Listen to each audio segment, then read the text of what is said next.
Hello, everyone, and welcome to A Cup of Coffee, the podcast to go with your morning cup of coffee. I'm Amaan, and this is my co-host, Umar.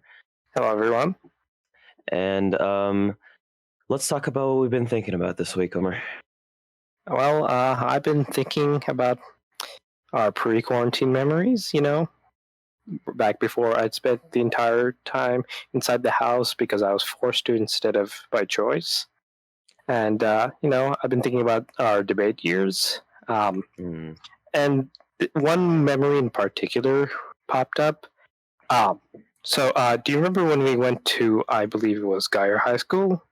yeah, I remember that. Yeah, so not the best tournament for us. Well, none of them Um, were that great, but this one was. I remember particularly. We finished early, and we were just playing 2K on our laptop. Yeah, and then if you remember, we were walking around with Kumail, and then we saw this student of the month thing, which I thought was kind of weird because in Plano we don't have student of the month. Yeah, it was Yeah, strange. yeah, and then one of them was this, and then if you remember, one of them was this kid named Ethan, and we were like, "Huh, seems like well, congrats, Ethan." I And then we see, remember Ethan. yeah, and then we see him walking around after one of our rounds, right? And we're just like, Yep. let's He talk to was the in guys. picture, and we just see him like right there in front of us. So we're like, yeah, let's see what this guy's about, and we go like he turns a corner, so we go follow him, and we turn the corner, and he was gone. It's like, It was crazy. It was a dead end. He couldn't have, and the classroom doors nowhere for him to go. were locked. So I was like, where did he go? Yep. There's no way he could have disappeared anywhere. So we're like, okay, I guess we missed him or something. So we're like, okay, time to go back to the cafeteria. Yep. And we turn back and we go to the cafeteria. And keep in mind, there's no way anyone could have gotten past us. Impossible. Yeah. And there he is on the other side of the cafeteria. So you might say that maybe there's something we didn't know about, or maybe we just didn't see him. But no, No. pretty sure that he's a ghost. Yeah, I'm pretty sure he's a ghost or spirit or something because there's no way he could have gotten past us. There's no other explanation. Yeah, that were just incredibly stupid. No, he's a ghost. Okay. That's definitely one of the more memorable debate experiences. And if I'm not mistaken, this is the same tournament where we went through a round and our opponents. It was the military spending topic, wasn't it? I don't. I don't want to get too passionate about this one. So let's let's not talk about this for too long. But our opponents, they had some. Yeah, they said that if we spend more money, we'll go into more debt. And if they had some card that said the more debt that we go into, the more debt that we come out of, and they like spun it around in some weird way, and essentially we're saying debt is good for the country, and it didn't make much sense. Yeah, I mean the way they explained it too.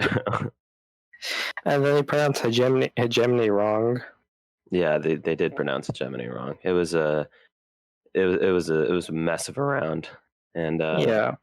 a mess. Yeah, and then the judge got on us for wearing hats, and he didn't tell us before the round. He waited until after the round, and oh man, he took off speaker points. It was bad. Yeah. We somehow we won the round despite that, but yeah, no, it was just an awful round. Yeah, that whole day was just weird for us. Yeah, you get lots of interesting experiences in debate like this one round. It was about the Internet of Things. It was in our first ever tournament, and it was our second ever. It was our second ever round because we never really completed a whole practice round together. Mm-hmm.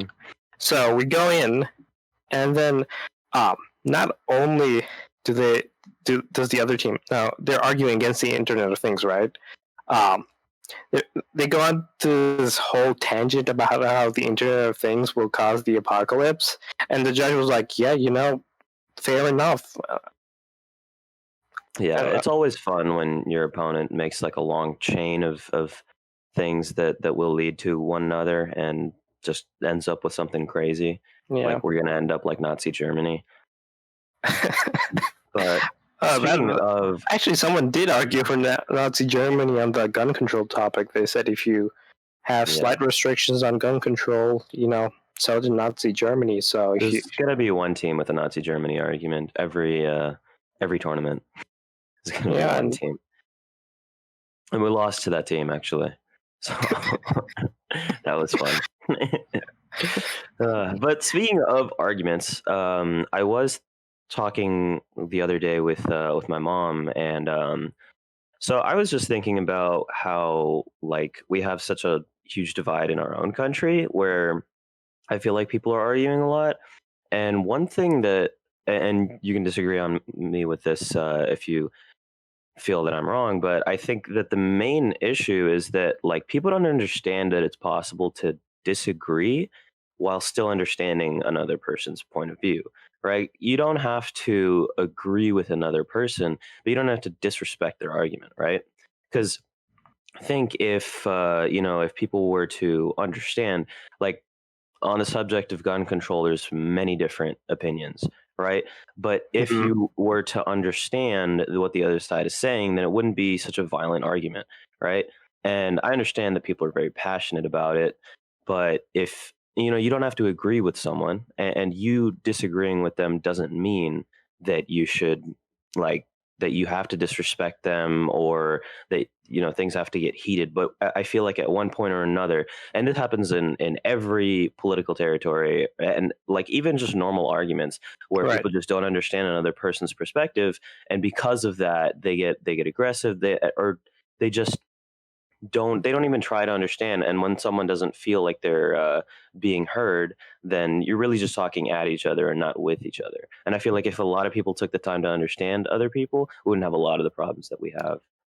I think I think that's part of it, but I think a big part of it is the binary system we have. Like, Yeah, you're either Democrat or Republican, or you're wasting your time, basically, yeah, right? that's And true. and basically because of that, on every sort of social and political issue, there's pretty much two sides. You can't really have a nuanced point of view. Either you're for or against. Yeah, Like that's you're either liberal or conservative based on what choice you make, instead of making nuanced and thoughtful, uh, taking nuanced and thoughtful positions on things. You're yeah. pretty much like, is it liberal or is it conservative point of view? And based on that, that's where I'm going.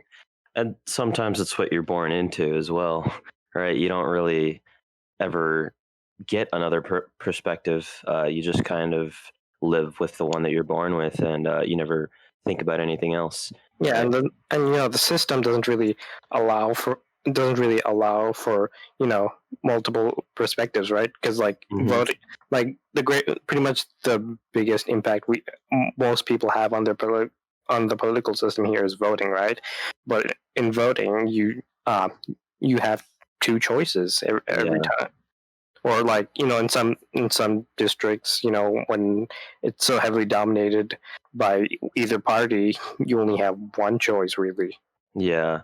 How much do you think the system limits creativity? Like the system as a whole that we have right now, like school, politics, everything, like that the government has set up.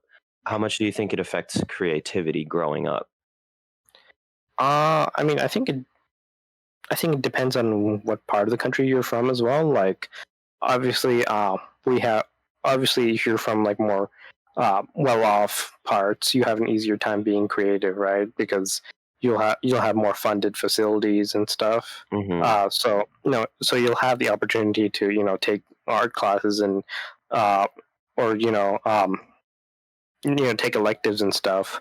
Whereas if you don't really have much opportunity, you pretty much can only strive for trying to survive and make money and stuff like that. So I think well, there's also the middle class where we strive. That's where we live in, and I think like if you're on either end of the spectrum, so like say you can't afford to take art classes or anything like that, then you're just focused on getting a job and living, and so you don't have time to be creative. whereas I think I would disagree with you on the fact that if you do have money for a lot of things, but if you have like too much money for a lot of things, then you might lack motivation because like why would you want to be successful if you already have enough money to live off of, right? Why But I would think you having a lot of money, well, if you don't really have any motivation to try and improve your financial and social standing, since you're already high up there and you'll likely stay up there because your circumstances will keep you up there, then I think you probably will have an easier time uh, being creative because you don't really have anything else. You don't really have anything else to do, so it's so you have the time and um, the motivation. I guess you have to find for yourself, so it'll be more yeah. case to case in that end of the Yeah, spectrum. I guess motivation really matters there. It's just like, do you really want to do it? Is it like I guess at a certain point it comes to when you hit that point of boredom and you don't know what to do, you can either choose to be creative and do something that makes you really happy, or just continue living day by day. And I've heard people say, and I've felt this. I think everyone's felt this at some point where you just feel like a robot doing the same thing every single day. Right. And so I think creativity is the best way out of that, but it's not always easy to just be creative, right? You have to you have to find something that works for you. You have to find something that makes you happy, and I feel like that requires motivation, and that requires trying things out And and it also seeing what requires going. it also requires like time and resources, right? You have Time to and money a little bit too, yeah, yeah, which because not everybody has. because you have to test things out to see what exactly is your best creative outlet. Like for me, I can't play any instruments, so I'm not going to use music as a creative outlet for me. Exactly, yeah, Uh, yeah. uh, and or like I can draw a little bit, but that's not going to be my main creative outlet because I'm much better at writing than I am at drawing. Definitely. So I don't know, just some food for thought. But back on the subject of the past. So I've thought about this a lot. I don't know if you have, but um, we know that mistakes make us who we are. Right. Uh, but have you ever thought that, the past you that has made certain mistakes is like you just wonder if that still lives with you, like that person that made those mistakes, not the mistakes that you learned from, but the person that went through the thought process and still did what he did. Like, do you ever wonder, like, am I still that person or am I better now? I mean, I like most people do lie awake at night thinking about every individual mistake I've made in my life. Yeah, fun times, isn't it? I mean, um, I feel like from a lot of my mistakes, I've learned from them. I don't know exactly if I'm a different person as much as I'm a more refined version of the person I was. Hmm. Yeah, I don't know. I feel like if I were to converse with myself from 5 years ago, I he would, wouldn't have expected to be what I am, right? yeah, I But I think, do think to a certain extent he would be proud, and I take pride in that. I do think if I talked to myself 5 years ago, if he found the person that I was and the mindset that I have right now, that he would be proud of me. And I like to think that. I just wonder if like, yeah, like if you're saying like if I'm a more refined version of myself, or if I'm just someone completely different. And I think that I'm someone completely different than who I was before, um, mhm, because I feel like we change and certain things leave us for good. Say like a drug addict or so, or an addict of anything really. right. If you if you give up, that addiction, then are you a different person, or are you a more refined version of yourself then? Hmm. I think. Well, I think it has. I think for me, what defines a person is like their general personality. So if Hmm. I think if your personality and like the values you hold, I think that's what makes you a person. And if you still have the same if you still have the same general ones, but maybe have cut out a few flaws, I think that's when you become a more refined version of the person Okay. you are. Whereas if you change your values and and personality to some degree, then that's what changes you into a different person from who you were. They're different. They're both ways of self. They're both ways of self improvement, but they're different ways of doing it. Okay. Yeah, I'd agree with that. It's like the difference between like taking a part out of something and fixing it fixing it up, adding oil, making it run smoother and putting it back in, and just replacing the part with something else altogether. Yeah. Like they're both ways to fix the machine up and make it better. There's different ways of doing it. Yeah, I get that.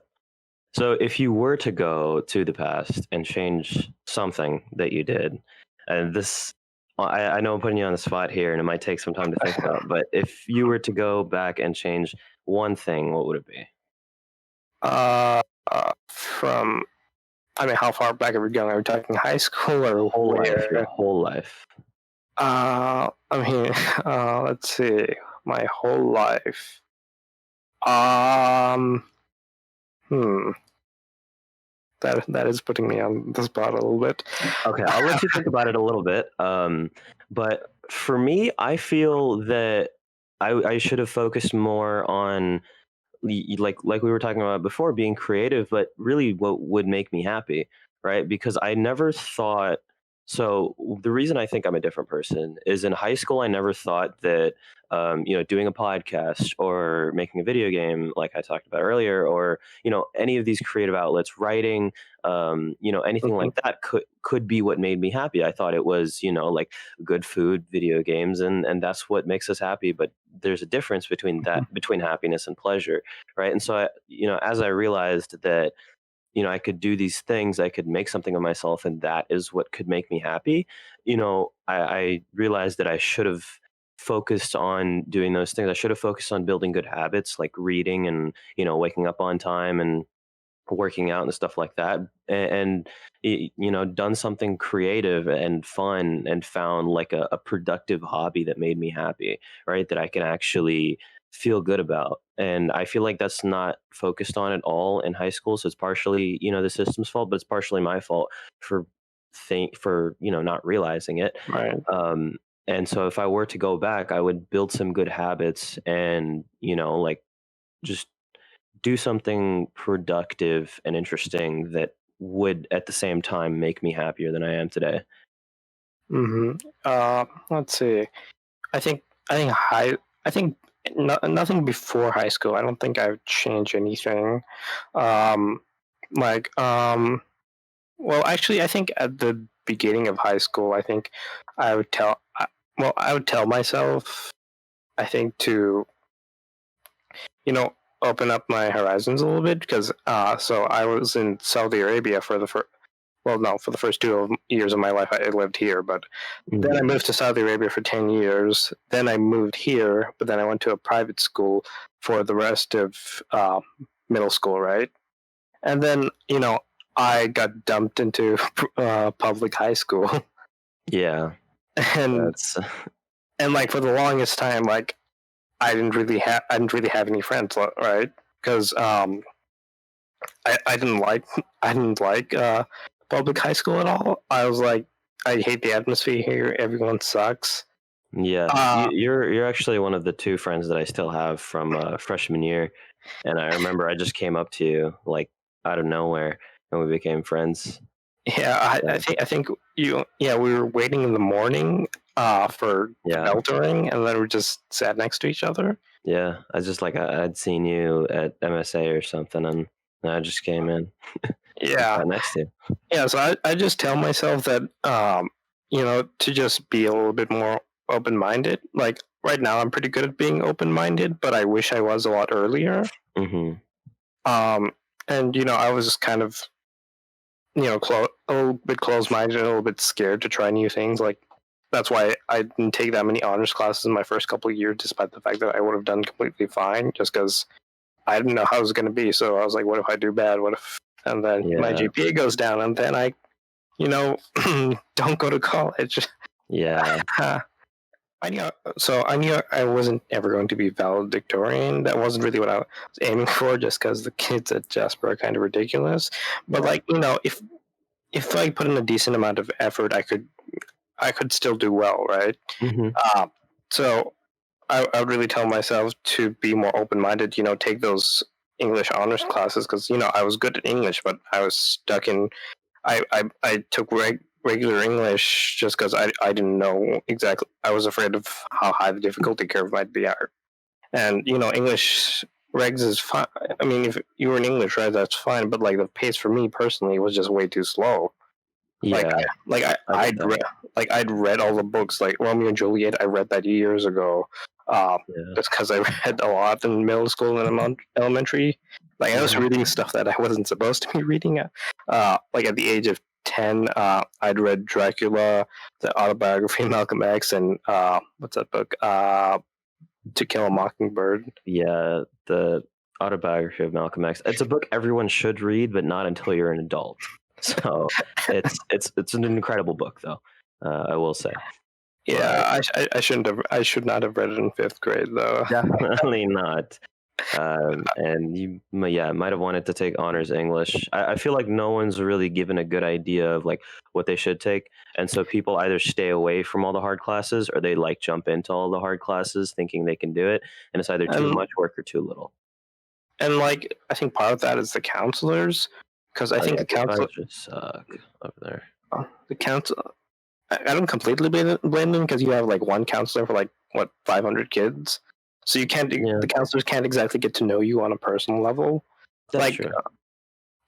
like at like in university, for better or for worse, the counselors might still suck, but at least they're more tailored towards you personally. Mm-hmm. Um, Makes sense. Yeah, but like like Yeah. when I went in for my academic meeting, when I was about to go into Jasper High School, they're like, "Yeah, the honors classes are really hard," and I was like, "Okay, haha, that doesn't sound like Yeah. something," because I'd never had any concept of honors classes, right? So before that, right? Mm-hmm. Because where I went to middle school, they didn't have honors classes, right? Yeah. Like I wasn't given a choice. I took algebra one in middle school just because that was the only option they had. Mm-hmm. Yeah. Yeah, I know what you're saying. It's Um, like it should be a bit more refined in how they allow you to pick your classes and all that. I understand because there's so many kids and so many like not as many classes, and maybe what happens is sometimes like the honors classes are full and they don't want the honors classes to fill up, and so they tell people like, oh, you shouldn't take like honors.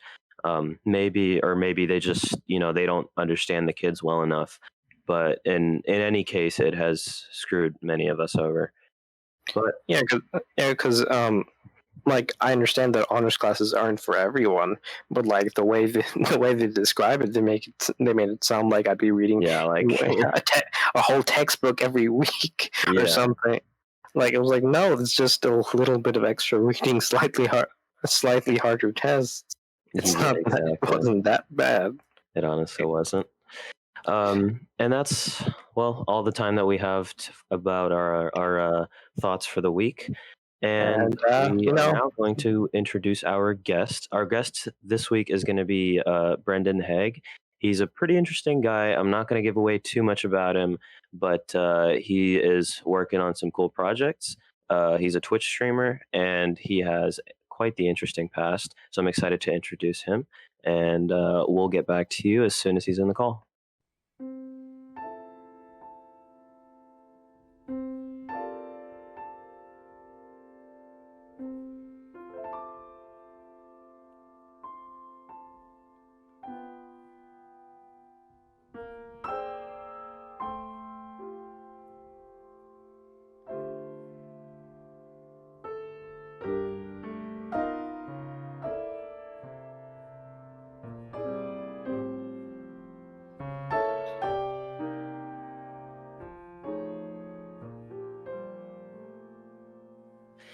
All right, guys. So we're back with our guest, Brendan Hegg. Brendan, why don't you introduce yourself for us?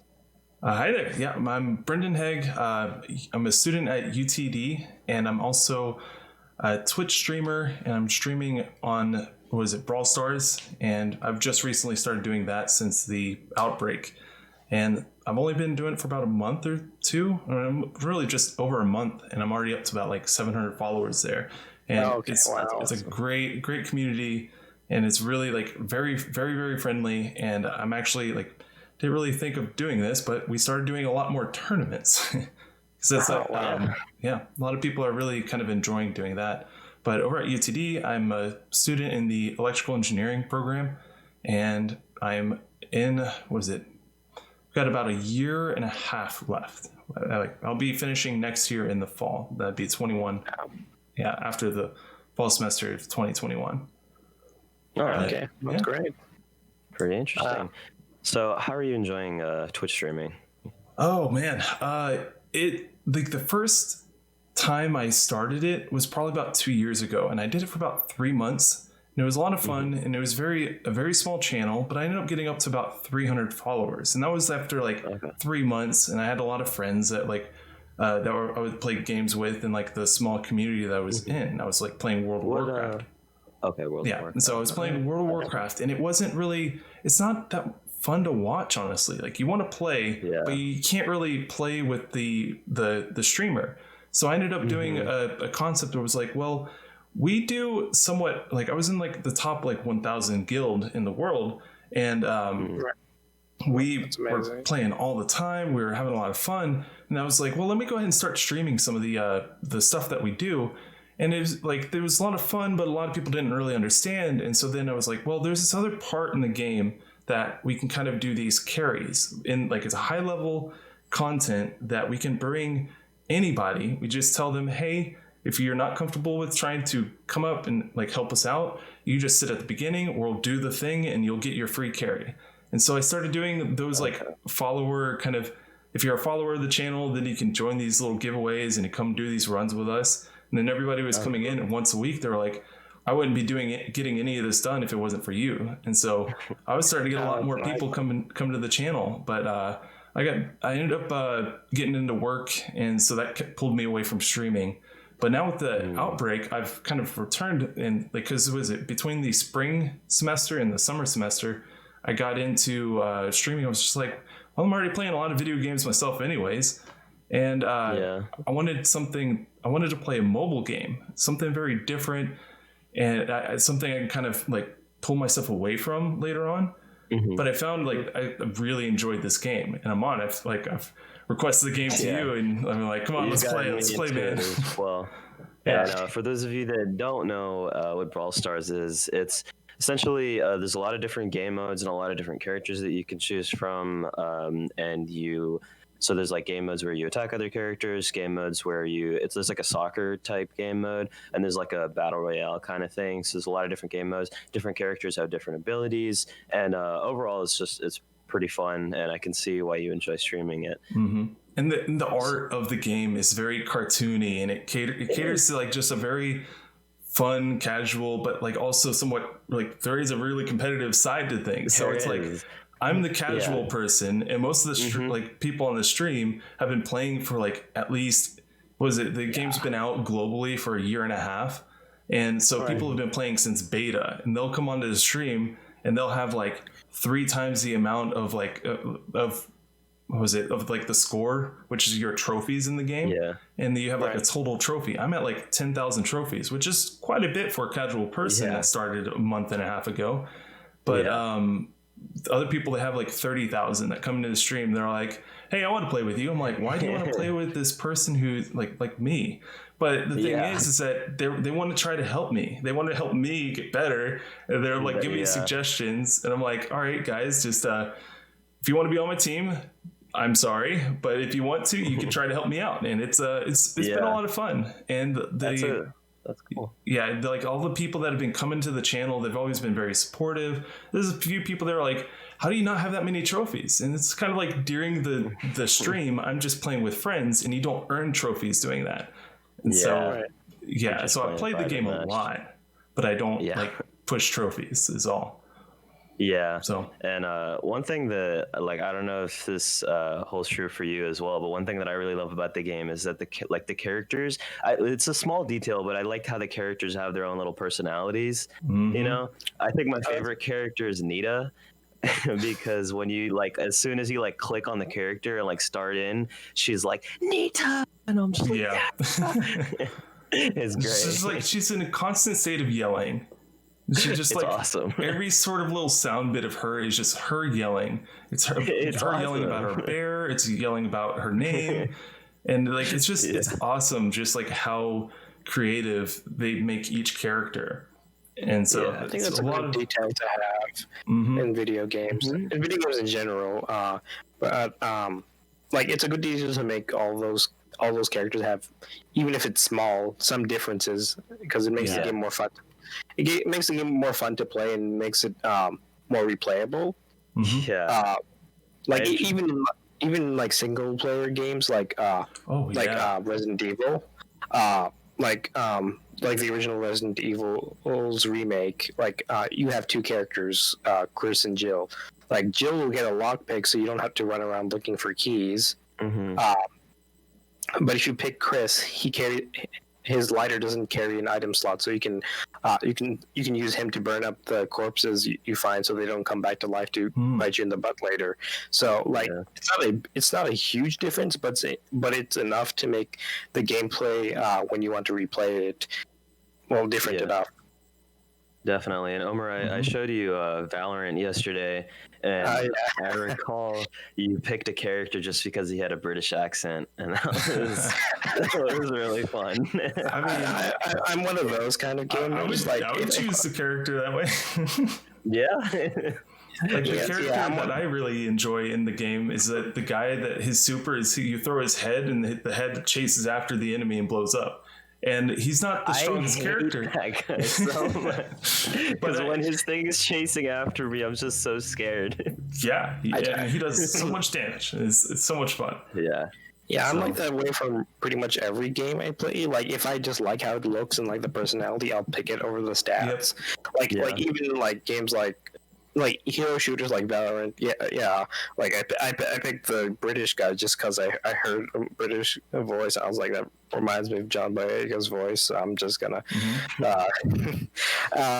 And then like even like games like Pokemon, I'll put Pokemon that I like in my party as opposed to like the best one, just because I just like how they look.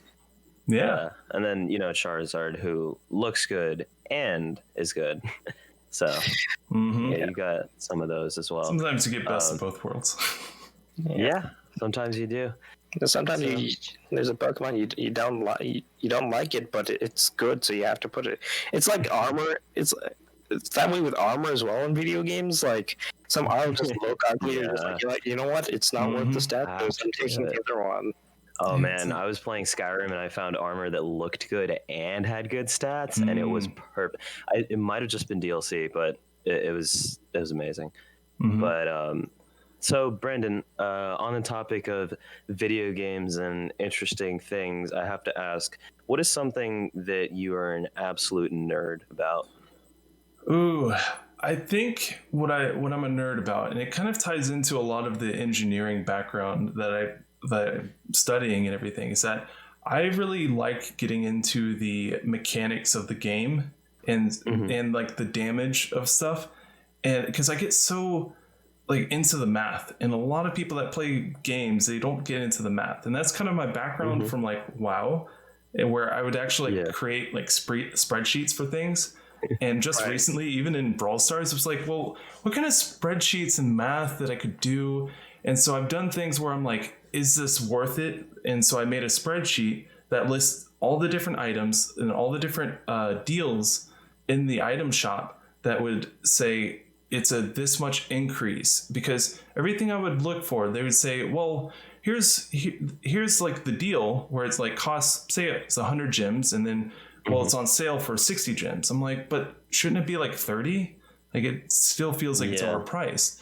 And so it lists the actual price, the estimated price of what it like would actually cost, and then it like does the percentage difference. And I have it in categories where if it's like 0 to 25, it's red, 25 to 50, it's yellow, and then 50 to 100 is anything is green.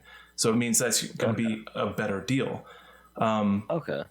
So like I like the min-maxing. That's my WoW background side of it, but I get just so into the numbers, and like, because math has always been in my life, and that was my best subject. English, I'm not a huge fan of. Yeah. Kind of the opposite for me. Yeah. So I'm just stuck somewhere in the middle. Personally, I thought I was better at math, and then calculus happened. You were there with me for my first calculus, so, and you were like, "Yeah, this is fine," and I was like, "Yeah, I mean, it's all right." And then I took my second calc, and that was okay. But yeah, and then like I started writing a little bit more. So I don't know. I guess I'm kind of in the middle. I'm weird like that. But and then Cal 3. Oh, go ahead. Oh yeah, I was thinking you mentioned that you're really interested in like the numbers and like the mechanics behind the games themselves. I really like looking into like game design philosophy. Like I don't have any of the facilities to really do anything in terms of game making except do the writing. All right. Yeah, but I still find myself really interested in game design philosophy. So I found this YouTube channel. I'm not sure if you've heard of it. Have you heard of Game Maker's Toolkit? Oh, I think I've heard of it, but so they're an interesting YouTube channel. They really go into like some of the philosophy inside game design, like the thought process that goes behind why game makers make certain decisions, like how randomness works in different video games, like terms like Splunky, which randomly generate the map, but there's also a different kind of random, and like how in the Resident Evil 2 remake, zombies will have random amounts of health, so each encounter is kind of unpredictable. Yeah, that's pretty cool. I was actually looking up a lot of stuff on game design and how to. So I guess it's somewhat related, but not really. Like one thing that when I was reading up on game design about the creative process, have you guys heard of Salvador Dali? I have, yeah. He's an artist. He's an artist, and he has mustache. Yeah, he has like this mustache that goes like all the way like out like past his face. It's See, so I need something like beautiful. That. Like I wanted to trim this down. It gets in the way of food, but to have something like that, you got to be proud of it. It just goes out to the side, like it doesn't get in the way of anything. It just looks sick. But so I was looking up this, his process of creativity, and so his art is really like, if you look up Salvador Dali, his art is really like, it's out there, it's creative, it's genius, honestly. And so part of his creative process, what he would do is, so have you guys, I know you have, but like, you guys know that dream state where like before you fall asleep, you're kind of like half asleep and you're like kind of dreaming, but it's like your real thoughts, but you're not asleep yet. You're not dreaming or asleep yet. You know what I'm talking about? Right. Oh yeah. I've got a story about this one. Okay, cool. Hold the story for this. Yeah. I'm in my dream state for most of my lectures. Yeah, me too, man. So what he does is, so he'll sit on a chair, right? And he'll have his arms on the armrest, and he'll have keys in one of his hands. And he'll tilt his head back, try to go to sleep, get in that like half asleep dream state, because that's when your mind takes control. Your conscious mind isn't thinking, so those thoughts are really weird and different, right? And so he'll have keys in his hand, and so the moment that he actually falls asleep, he'll be asleep for about half a second, but the keys will leave his hand and hit his foot and wake him up. So all those weird thoughts right before you go to sleep are going to be fresh in his head, right? And so he uses that as inspiration for his art, which is really cool, because normally when you wake up, you forget everything that you were like half dreaming about, but he remembers it, so it's fresh in his head, and he uses it as inspiration for his art, which I thought was really cool. Oh yeah. And that's, I've definitely have done that at the beginning of the stream about a month ago. That was kind of when I was first getting back into streaming. There's a lot of things I'm trying to get back in my head. I'm like, there's just so much I'm trying to manage, because I'm trying to build the channel again. I'm trying to think of like what good arts like I should do. It's also the very first few streams where I'm like, all right, what kind of content do I want to focus on? And I think at the first few days I was like, I was just kind of pushing trophies, and you could only have 1 or 2 people in your game. And then the friendlies, you can open it up to where you have like 9 people. And I'm like, I feel very limited. Like I want to do more. And like you said, you were sleeping like you're laying in bed and you're about to go to sleep.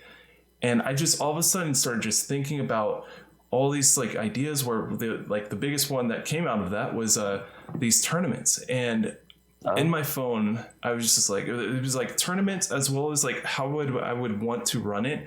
And I just quickly like opened my eyes, grabbed my phone, and started just typing. And I was just like, I'm like, I'm putting these down as like notes for tomorrow. And the fact that I did that, even when I woke up, I then remembered it because I woke up enough out of it and knew that I wrote it down. I didn't have to go back and look at the notes. It's the fact that you go and you write it down. That's what makes you remember. You remember. And so that really helped keep that thought there. And so the next day, that was when I'm like, all right, guys, we're doing tournaments. We're going to do this. We're going to do that. I've got it all laid out. And it just, that's really cool. Yeah. It's like that dream state is just that moment of clarity, or like where your creativity just like peaks and it's like, you know what, let's try that. And it's like, you're not even, it's your mind just flows, and it's a really kind of awesome state to think of. And that's like, I kind of do that even still, like to this day, is that when I go to sleep, that's kind of when I get most of my thinking for the day in. Yeah. So, and you know, like you have that subconscious creative mind that's always at work and always doing things, but it's never really active. And you have like your adult like mind that is like, okay, you have responsibilities, you have things to do. So it keeps you from doing stupid things, but then that creativeness has to get out at some point. And, I can totally relate to what you just said, because as I mentioned in the last episode, I am making a video game of my own, and the way that I got the idea, I was like half asleep on my bed, and I just saw it. It was just there, and it was like I was half dreaming, and it was just like this. So the idea, well, actually, I don't want to say it because it's not out yet, but it was a cool idea. And no spoilers. But it was a cool idea. And so essentially, as soon as I thought about it, I wrote it down because I wasn't going to remember it in the morning. So I wrote it down, and then the morning I like came and I it was still there, and I just started working on it, and it was so cool that I just saw it. Like I can literally tell people that, like, if they ask me like, how'd you get the idea for this? Like, I saw it in a dream, Yeah, it just came to me one night. And it just came to me. And that's like the biggest quote that like we never really even put like 2 to 2 together. Like people are like, oh, where'd you get inspired? They're like, oh, it just kind of came to me. And I bet you probably 9 times out of 10, it was probably right before they went to sleep. Because like you're going to sleep and your senses are all turning off because it's about to go into sleep mode. But if you can get that thing, like the keys, to just kind of wake you right back up once you actually do fully get to sleep, it'll bring you right back out, and you would still then have those thoughts right there. And so it's like we should try to find a way where we don't have to like sleep deprive ourselves, but it's still just an awesome thing that you just go to bed, and if you can remember or find a way to just quickly write it down before you actually go to sleep, then that would be a good way to activate that creative side and really get those thoughts down. Very interesting concept. And there's this chemist. Is that how you refer to people that do chemistry? Chemist? You believe so? I'm sure it depends on what they do too. There's this scientist who did chemistry, and so he was the one that came up with like this structure for like a certain molecule, and like he didn't understand exactly how that structure was going to look. And so when he, like he was thinking about it for like weeks, months, and he didn't know like how to come up with structure, but he knew all of the material really well, like what it consisted of, and he knew a lot about chemistry. And so when he like went to sleep one night, he says like, I saw the molecules dancing in front of me in the dream. And then they came together, and when he woke up, he was like, that's it, that's what it is, like that's the the structure, the way it's supposed to look.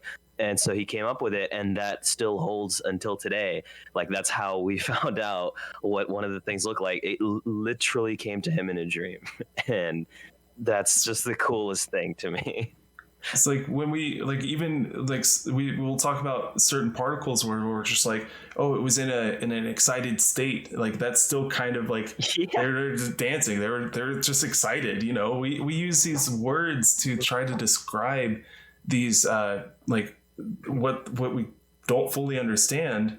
But then we try to like picture like, all right, well, how does it really work? And it might come to the form of like, well, they were dancing, and that's kind of the way we're gonna picture it. Dancing in front of me, dude.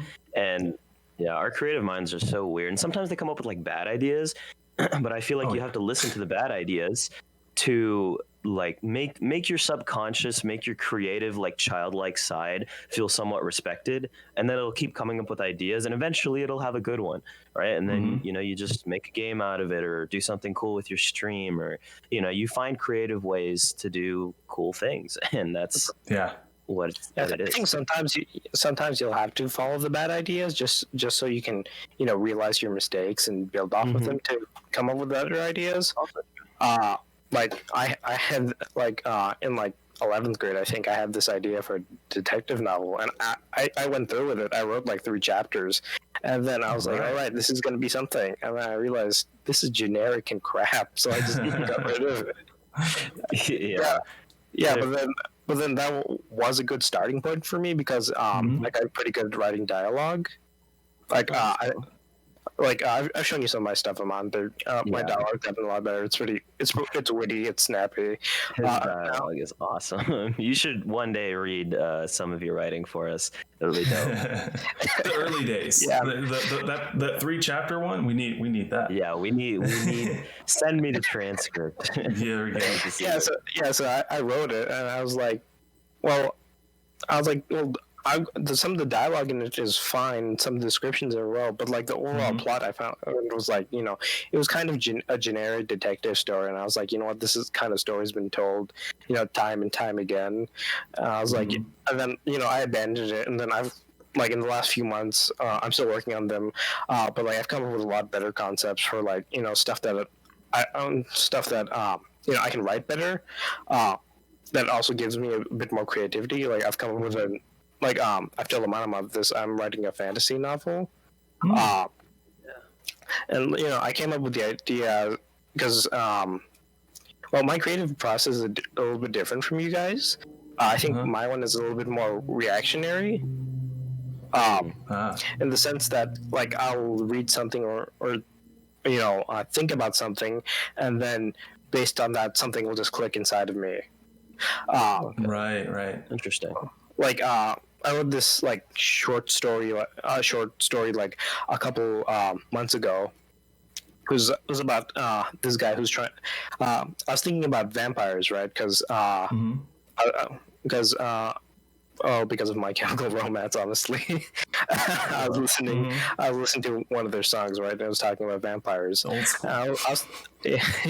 motivation for writing. So I was like, I was thinking of vampires, and you know, I read Dracula as a 10-year-old for some reason. It gave me nightmares. But I was thinking about vampires' weaknesses, right? And you know how one of the vampires' weaknesses is getting staked through the heart, and I thought, well, isn't everyone weak to getting staked through the heart? Yeah. I mean, I feel like the heart's somewhat important, right? Yeah. But I was like, it's werewolves only die when you shoot them with a silver bullet in the head. It's like, well, you know, I would die if someone shot me with a silver bullet. Yeah, I was like, it's not a very specific weakness to them, right? Because like if you stake anyone through the heart, they'll die. It's like saying your weakness is getting shot in the head. Well, no, duh. Everyone's weakness is getting shot in the head. But what if the bullet was 50% silver? And then are they like half dead, or is it like, is there a certain percentage? Is it like if you have the numbers like an atom of silver in there, and I mean, just like one molecule of silver, and you just shoot it at them, like, are they dead? Is it because it has silver in it? Yeah. Is it a silver? I care about the details. I need to know that my bullet is gonna affect. Like, is it the silver that's like Oh, is it the with the extra electron or? Yeah. But it's just, is it like a certain type of silver? Like I need to know why it actually affects him, and like I get way too into the the details of things, and it's just like, man, it's just a story. You don't have to kill it. I'm like, sorry. Yeah, so basically based off the idea, I just wrote a little short story about this guy who suspects one of his coworkers is a vampire, and he's just taking it up with his boss. He's like, all right, what if we expose him to sunlight? And his boss is like, well, not all vampires die because of sunlight. He's like, okay, what if we give him garlic? And the guy's like, well, what if he has a garlic allergy? I mean, it's just like the witch. Like they used to. It's like, okay, yeah.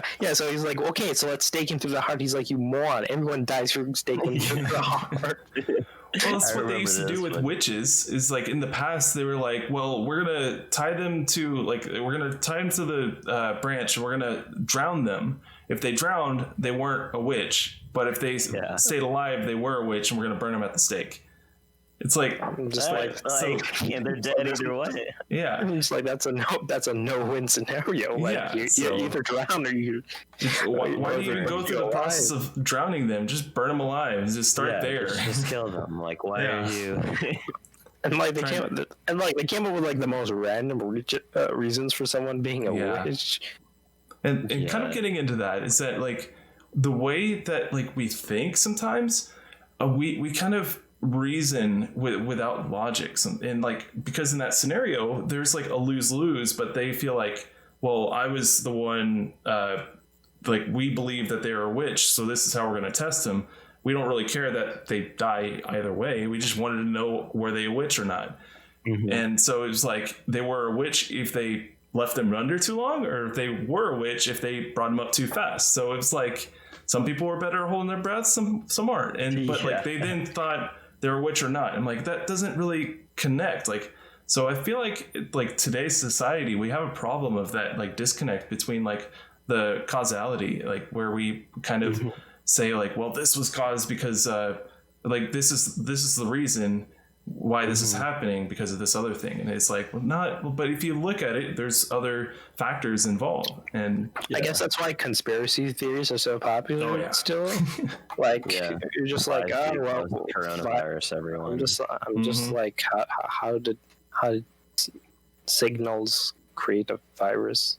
Guys, it was manufactured. It doesn't add up. Or like those people who are like the moon landing was fake. And I was like, they should have someone would have leaked something by now. People can't keep secrets. Just like the world's flat, guys.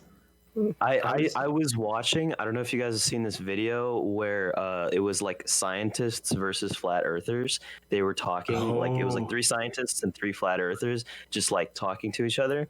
And the flat earthers were like, yeah, NASA's keeping it from us. And scientists were like, why would they spend millions of dollars to fake a moon landing? What do they gain from that? They have I actually saw that episode too. It was good. And one of them was like, I actually worked at NASA and I was there. They're like, so you were in? I'm like, no. Like, it's just and then he's like, they're like, well, you know, like what? Why can't I see the Earth curve? They're like, go up on a mountain, you'll see it curve. Like, I just don't understand sometimes. I'm just like, what reason would people have to lie about the Earth not being flat? What do they have to gain from it? Yeah, like, and like I'm just like, I guess you've never been on an airplane because there's a reason flights take the plats they do. Yeah, no, Umar, they're lying to you. That map that you see, that's fake. It's actually just going straight. It's going straight. I'm just like, well, like how do they figure how air travel works? Like, how come we haven't found the end of the Earth yet? Yeah, how come no one's seen the end of the Earth? How come Columbus didn't find it? Well, Columbus. Well, he did find it. Where is the end of the Earth? There's no end of the Earth. Okay, like assuming that the Earth is flat, wouldn't it be like the Pacific on one end? So like after you go west of America, and then there's like one end, and then you go east of Asia, and that's the other end. Is that how the world looks? I don't know. I don't know how it works. They said that like Antarctica is the boundary because we've I mean, we've got satellite images, but we don't really physically explore Antarctica. Well, we do, but not as like in depth as like in the cities. Because it's freaking cold. Exactly. It's like the most. It's the end of the earth. Yeah, it's the end of the earth. Exactly. It's such a massive landmass.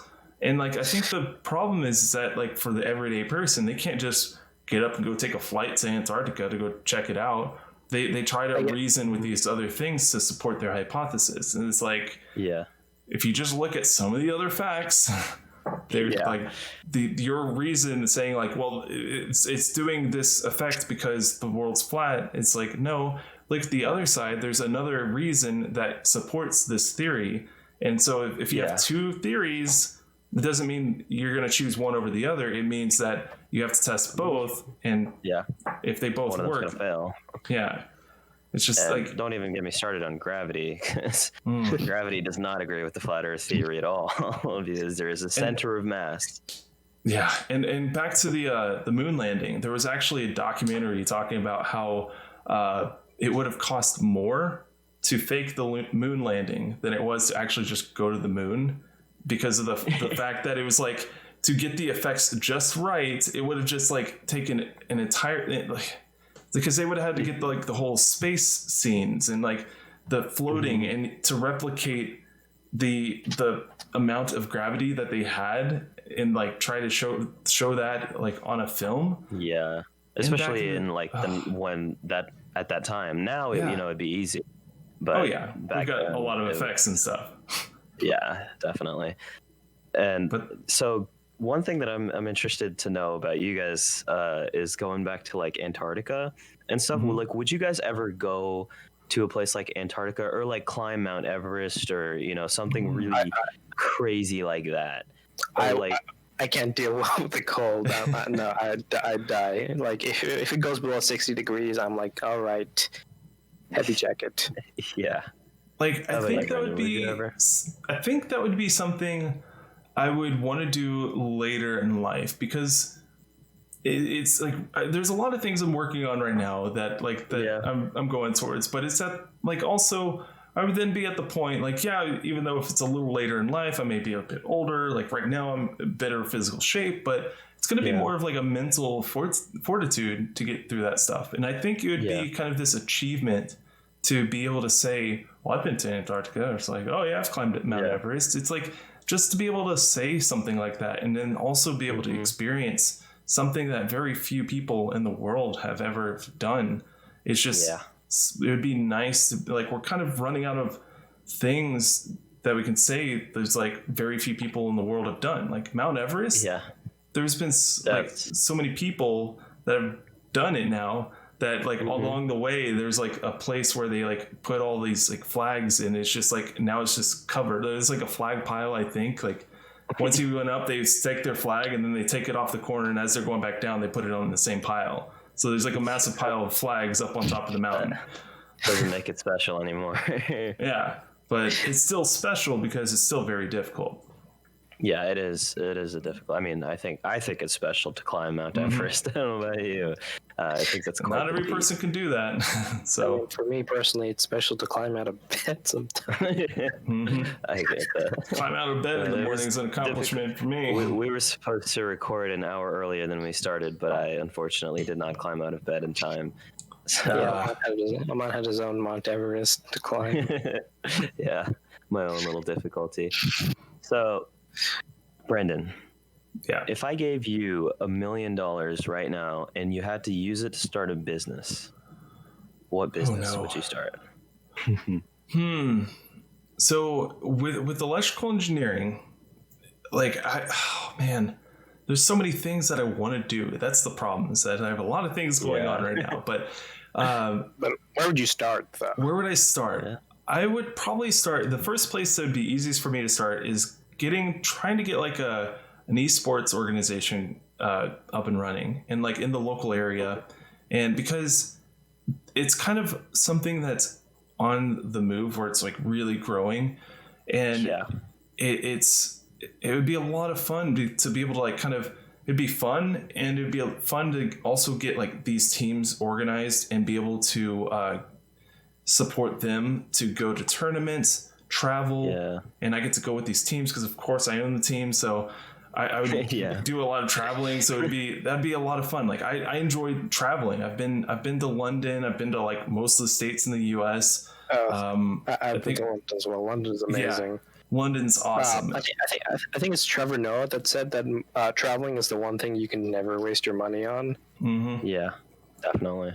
Because it's awesome that I can, like, a lot of my because my schedule on streaming right now is I'm streaming before my classes because I'm in the summer schedule, and Mondays I stream for 4 hours from 8 a.m. to 12 p.m.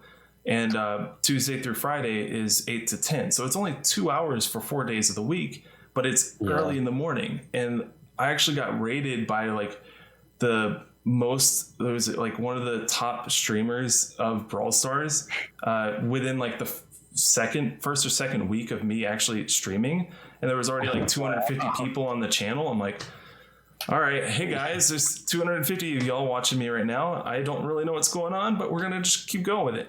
But he lives in, I think, Denmark, and but he was a huge EU following ever since then. And so the fact that I'm streaming early in the morning kind of works because it's 8 a.m. our time, but Central EU time, that's 3 p.m. Oh, yeah. And so from 3 to 5, that's when all the kids are getting off of school and they're like, all right, I'm done for the day. So they want to start playing some Brawl Stars.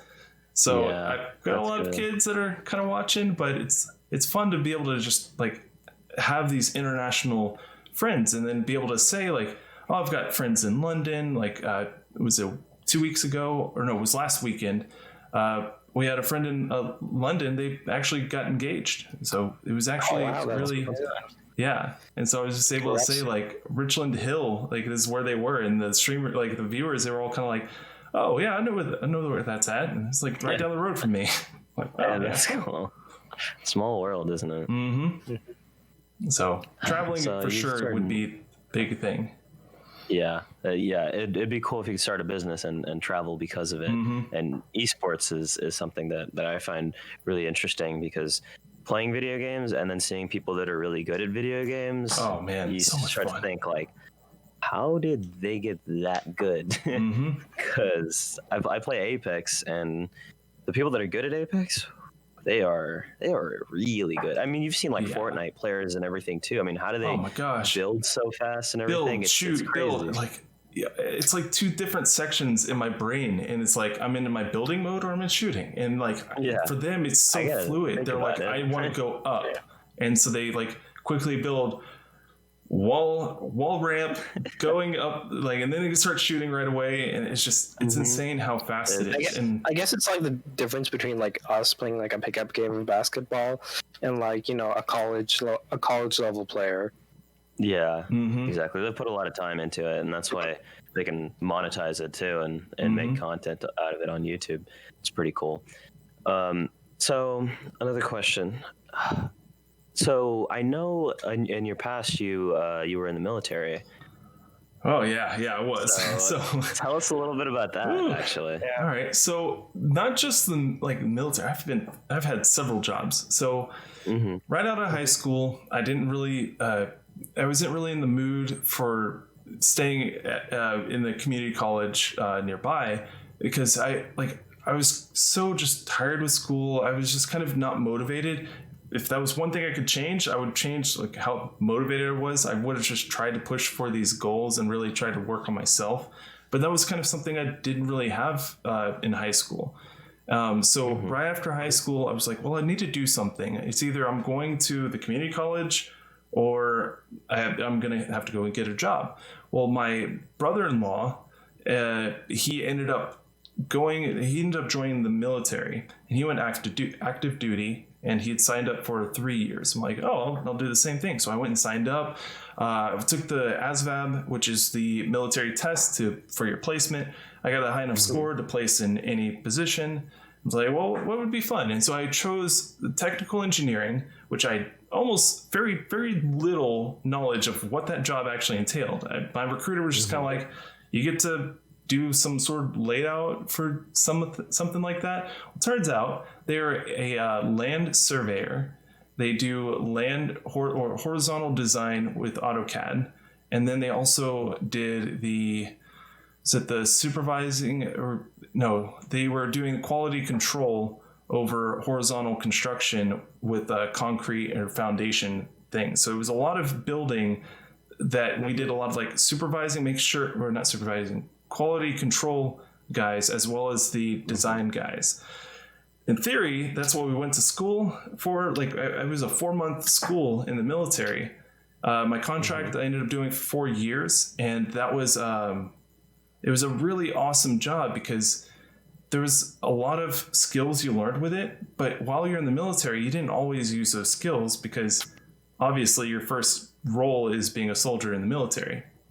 Yeah. Right. So that was kind of the step right out of the military. It was like, well, I could have re-signed, like re-upped, which is re-signing for another contract in the military. But I just kind of felt that I wanted to be able to use my skills on a daily basis. So I ended up going civilian side, and I worked for 2 years in a survey, it was an engineering and survey company here in Plano, and they were actually stationed, or their headquarters in Minnesota, in the Twin Cities. And it was a really awesome job to get to, like, right out of the military, go right into this civilian job, where in the military we had our squad was about 15, 20 people, or our section was 15, 20 people. We had this one open office where we kind of just all worked and kind of hung in like this one space.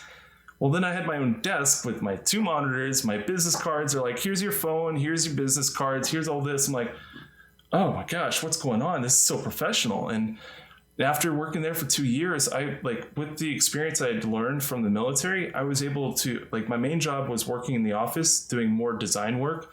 But because I had field experience and I liked working with my hands, physically active as well, they actually sent me out to the field, and I was working in the wind department where I'd go out to West Texas and same, like, just really all over Texas, New Mexico and Oklahoma, working on wind farms. So it was really exciting that transition went so smooth, because a lot of people get out of the military, they struggle to find a job right away or something that kind of relates to their job. I found the job within, like, I applied a week later, got the interview a week after that, and I started a week after that. So within 3 weeks, I was already, like, in the office working. So it was really awesome, and I had a lot of good experiences working with them, and it was really fun. But that's when I started realizing that even though I was good at the job, I didn't really find the passion. Like, I started realizing towards, like, the last year or the second year of that job, I was getting really more into the GPS behind it, the very technical stuff, like, how is this survey equipment working? And there's a lot of math, geometry, working with it. GPS in particular is really awesome to do, because I ended up finding a post-processing way of determining their control monuments. But a lot of the land surveyors didn't have the technical skills to understand what it was that the system was doing. And I had to then set up scenarios to show them what process I did, what was it changing to the control, and then verifying that it was all much more accurate than the control, their method before. So it's a very technical thing, and I was just like, man, I really enjoyed doing those kinds of projects and working on these things where it may be kind of the leading edge technology. And I was always reaching out to do more of those kind of things. That's awesome. So the fact that I like being hands-on and want something technical, that's where I found myself kind of between computer engineering or electrical engineering. And I found that a lot of computer engineers nowadays, they're getting more pushed towards programming. And I'm fine with learning how to program, but I want to do more with my hands, or really kind of picture the world like within circuits. When you see a circuit board, you don't see any really moving parts. You'll see some LED lights turning on and off. It's like indicating certain statuses of the circuit. But it's really awesome to just kind of see a different world while you're looking at this board. And it's essentially you have to then calculate what it's actually doing. And I think that's really awesome. That's really cool. So would you say that, like, because you got into the military and you had these jobs, that like that's what got you interested into electrical engineering, and if you hadn't done that, maybe you wouldn't be in electrical engineering? I think for sure that's really what it would have turned out. Like my job that I think I would have done going right out of high school was being a civil engineer. I had the chance working civilian side as a land surveyor. You work directly with civil engineers, the guys that are really doing the design of the roads, bridges. They're doing the calculations of what kind of like, depending on what kind of, they could be structural engineers, but they really focused on the grading of roads, and it just didn't seem that interesting to me at the time. I probably would have done that job just to be, well, it's a really good job and I'm doing some pretty neat things, and I could be saying like, oh, well, this neighborhood I helped design, and that's kind of the thing. But I would love to be able to say, well, I helped design these circuit boards. I helped design this product and like some functional thing that helps somebody. And I think that would be really awesome to be able to say, like, I was able to create this new thing. And that's what my enjoyment out of it. It's kind of push that edge. Okay. So to end with this, because we're running out of time, but just a question to just some advice that you could give after going through, like what you've learned and finding your passion in electrical engineering and just doing what makes you happy and Twitch streaming and, video and audio editing for our podcast and for other videos that you've made and all of the various interests that you have. What advice do you have to someone that wants to find something that they love to do and something that they're interested in and, just to become successful, but more importantly, happy with what they're doing with their lives? What advice do you have? So I think my advice to give is, no matter what age you are, I think the best thing to do is to pursue what makes you happy. If you see something that is very difficult to achieve and people say, well, you shouldn't do that because it's going to be very hard, or you want to do something, don't just take the easy way. You want to really push you really want to push and drive towards the thing that makes you happy. It may also take some time to figure that out, because here I am, 28. I'm still doing several different things: streaming, the video editing, the electrical engineering. There's a lot going on, and it's like, but I'm having to put in a lot of work, and you shouldn't be afraid to do the work. You're gonna fail a lot, but don't be afraid to fail. You got to just keep pushing, trying to make it better, and it doesn't matter the timing. People may figure it out right away, and that's what they really enjoy. But sometimes it takes a little longer. I think the biggest thing for me is that I kind of wished I knew I had more options right out of high school, that I could have just gone and got a small job, and I would have tried to pursue something else, maybe just something. But as long as I just continued pursuing my goals, then I probably would have ended up either streaming sooner, or I may have gotten right into college sooner and pursued another route. But as long as, like, that's really the big thing, is just to pursue towards your goals. And even though it's hard, you just got to keep pushing, and at some point it will kind of turn out better. And you always ask for help. It's like this. It's similar to this idea I have when, because I judge debate tournaments, and when kids have trouble speaking, I always tell them the same thing: like, have an idea of where you want to go, and then you'll get there. Yeah, have an end goal, and no matter how many times you fail along the way, all of that will allow you to understand how not to get there, and eventually one of them, you'll figure out how exactly to get there through all of it, and so it'll all be worth it in the end. Good advice and a good conversation from two of my favorite people. And by the way, for those of you who don't know, Brendan is our audio and video editor, and so he will be with us through this journey. And this podcast would not exist without him. I'll do my best. So it's been fun. It's been fun, Brendan. It's great to have you on, and just letting our viewers know, if you haven't already, follow us on Instagram and Twitter at acupofcoffeepod, and you can email us if you have questions or would like to be on the podcast at acupofcoffeepod@gmail.com. Thank you, everyone, for listening, and we'll see you next week. Take care. Bye, everyone.